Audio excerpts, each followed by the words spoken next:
Salut tout le monde, c'est XR. Si jamais vous êtes tombé sur cette vidéo, c'est que vous voulez probablement passer d'un son comme ceci à un son comme cela. Donc vous l'aurez compris, dans cette vidéo je vais vous montrer comment modder vos stabilisateurs. Et c'est quelque chose même que je trouve bien plus important que simplement le fait d'avoir des switches lubrifiés.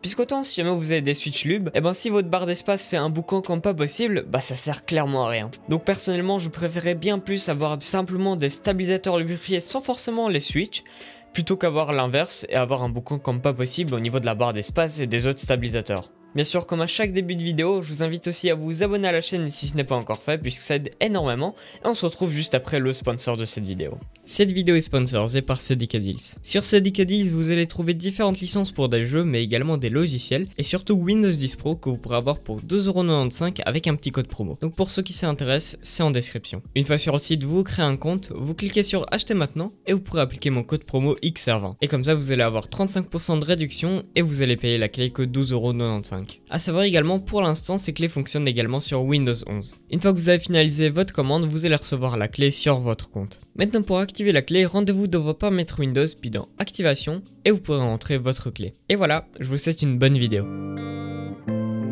Donc pour commencer cette vidéo, vous aurez déjà besoin d'un clavier. Bon, ici c'est un PCB, du lube, notamment moi j'ai de la Kritox 205G0, vos stabilisateurs puisque c'est ce qu'on va lubrifier, d'un petit pinceau et des tofifi si jamais vous avez faim. C'est vraiment bon. Mais vous aurez besoin aussi de pansements. La première chose sur laquelle on va s'attarder, c'est le wobble de vos stabilisateurs. C'est quelque chose qui concerne uniquement des stabilisateurs montés sur la plate, donc si jamais vous avez des stabilisateurs directement vissés au PCB, ça ne vous concernera pas. Donc comme vous pouvez le constater, sur ma plate j'ai énormément de wobble, donc pour réduire ça, je vais simplement faire un petit bond-aid mode. Donc on va prendre tout simplement un petit morceau de pansement et on va l'enrouler tout simplement sur la partie inférieure et supérieure de là où va se trouver tout simplement le stabilisateur. Et si jamais vous avez fait ça du coup correctement, normalement vous aurez plus de wobble. Ce qu'on fera par contre maintenant va concerner autant les stabs vissés au PCB que ceux directement montés sur la plate. Ce qu'on fera, c'est qu'on va prendre encore un petit morceau de pansement et vous allez le placer juste en dessous de là où se trouve habituellement le stabilisateur. Et en gros ça va servir tout simplement de coussin amortisseur. Lorsque le stabilisateur viendra taper le PCB, au lieu de taper directement sur le PCB, il va taper sur le pansement et ainsi ça va générer beaucoup moins de bruit. Donc vous pouvez mettre 2-3 couches de pansement histoire que ça amortisse assez bien. On va passer maintenant à la chose la plus intéressante, c'est-à-dire qu'on va lube les stabilisateurs. Déjà pour information, un stabilisateur est composé de base d'un housing, d'un insert et d'une barre. Comme ça vous évitera d'être perdu par la suite. Donc déjà pour démonter le stabilisateur, il suffit simplement de tourner la barre vers le haut et de retirer simplement la barre. Pour le insert, il suffit simplement de l'enlever par le bas et là votre stabilisateur est totalement démonté.